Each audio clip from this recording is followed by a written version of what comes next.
जय श्री राधे कृष्ण दोस्तों। बांके बिहारी जी की एक और लघु कथा के साथ स्वागत है आप सबका आपके अपने YouTube चैनल जय श्री राधे कृष्ण पर। दोस्तों, इस कहानी का शीर्षक है बिहारी जी के 4 लड्डू। बहुत समय पहले की बात है। वृंदावन में श्री बांके बिहारी जी के मंदिर में रोज़ पुजारी जी अपने भाव से सेवा करते थे। वे रोज़ बिहारी जी की आरती करते, भोग लगाते और उन्हें शयन कराते और रोज़ 4 लड्डू भगवान के बिस्तर के पास रख देते थे। उनका यह भाव था कि बिहारी जी को यदि रात में भूख लगेगी तो वो उठकर खा लेंगे, और जब वे सुबह मंदिर के पट खोलते थे तो भगवान के बिस्तर पर प्रसाद बिखरा मिलता था।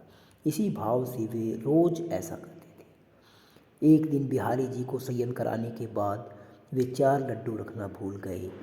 उन्होंने पट बंद किए और चले गए।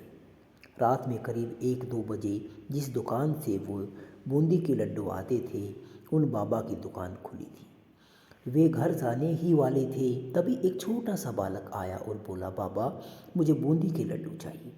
बाबा ने कहा, लाला लड्डू तो सारे ख़त्म हो गए, अब तो मैं दुकान बंद करने जा रहा हूँ। वह बोला, आप अंदर जाकर देखो, आपके पास 4 लड्डू रखे हैं। उनके हठ करने पर बाबा ने अंदर जाकर देखा तो उन्हें 4 लड्डू मिल गए, क्योंकि वे आज मंदिर नहीं गए थे। बाबा ने कहा, पैसे दो। बालक ने कहा, मेरे पास पैसे तो नहीं है, और तुरंत अपने हाथ से सोने का कंगन उतारा और बाबा को देने लगा। तो बाबा ने कहा, लाला पैसे नहीं है तो रहने दो, कल अपने बाबा से कह देना, मैं उनसे ले लूँगा। पर वह बालक नहीं माना और कंगन दुकान में फेंक कर भाग गया।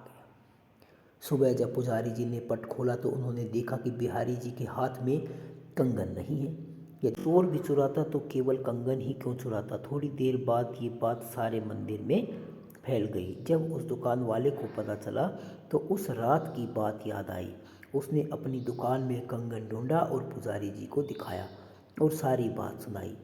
तब पुजारी जी को याद आया कि रात में लड्डू रखना भूल गया था, इसलिए बिहारी जी स्वयं लड्डू लेने गए थे। यदि भक्ति में भक्त कोई सेवा भूल भी जाता है तो भगवान अपनी तरफ से पूरा कर लेते हैं। जय श्री राधे कृष्ण। दोस्तों, यदि आपको ये कहानी अच्छी लगी है तो आप वीडियो को लाइक कीजिए, शेयर कीजिए और चैनल को सब्सक्राइब कीजिए।